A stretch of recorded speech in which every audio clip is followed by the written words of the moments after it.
This is Spacious Skies, a scrolly-telling visualization that explores how COVID-19 has changed U.S. domestic flights in the last 10 weeks.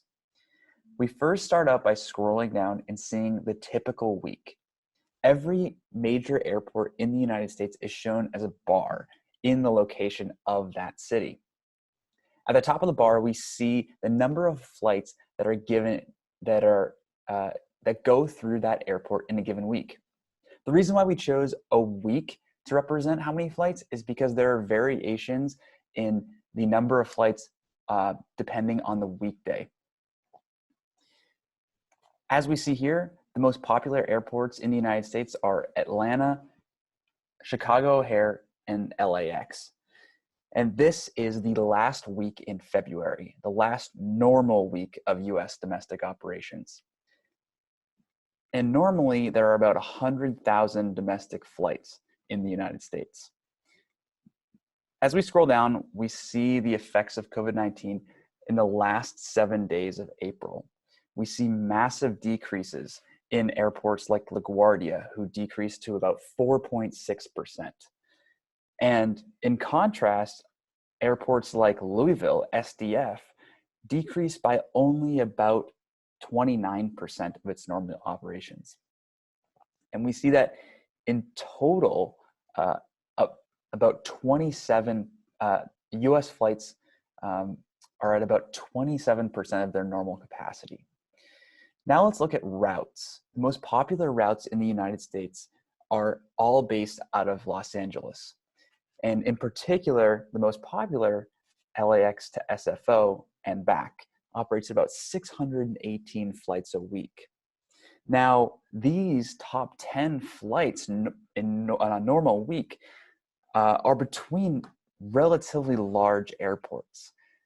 10 weeks later, we see that those top 10 have basically all changed, with the exception of the LAX SFO flight. What's interesting here is that a lot of the major airports, the LAX JFK, for example, those routes decreased significantly to about 9%, 9 to 10%. Whereas these other flights, a lot of flights, I like to call them more niche flights, like Anchorage to Chicago, the third most popular flight at the end of April, barely decreased at all. They normally have about 87 flights a week. As we keep scrolling, we see the total number of flights over time. And we see that on the map as well as on the line graph, decreasing to about 28,000 flights in total. As we continue, we now look at airlines in particular.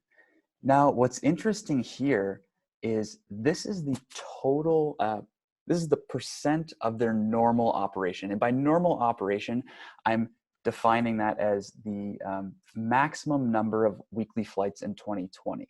And normally, an airline will be within a few percentage points of their peak operation. Now, that's going to be affected by things like spring break, as you can kind of see here. But as we get to mid-March, we see all of these airlines drastically reduce their flights, and in different ways. Like Spirit Airlines here took about 2 extra weeks to decrease their flights.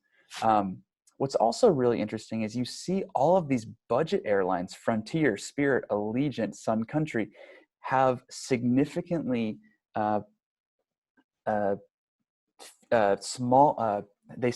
more significantly reduce their operations than the major flights like Delta, American, Southwest, which is really interesting. Even though Southwest has more absolute flights, they were able to sustain those flights. What's also interesting here is that FedEx and UPS remaining fairly consistent in the number of flights that they have. All right, so that is the scrolly-telling visualization. This data came from Open Sky Network, which is the Open Sky Network provides free open source airline traffic information. And thanks. Hope you enjoyed.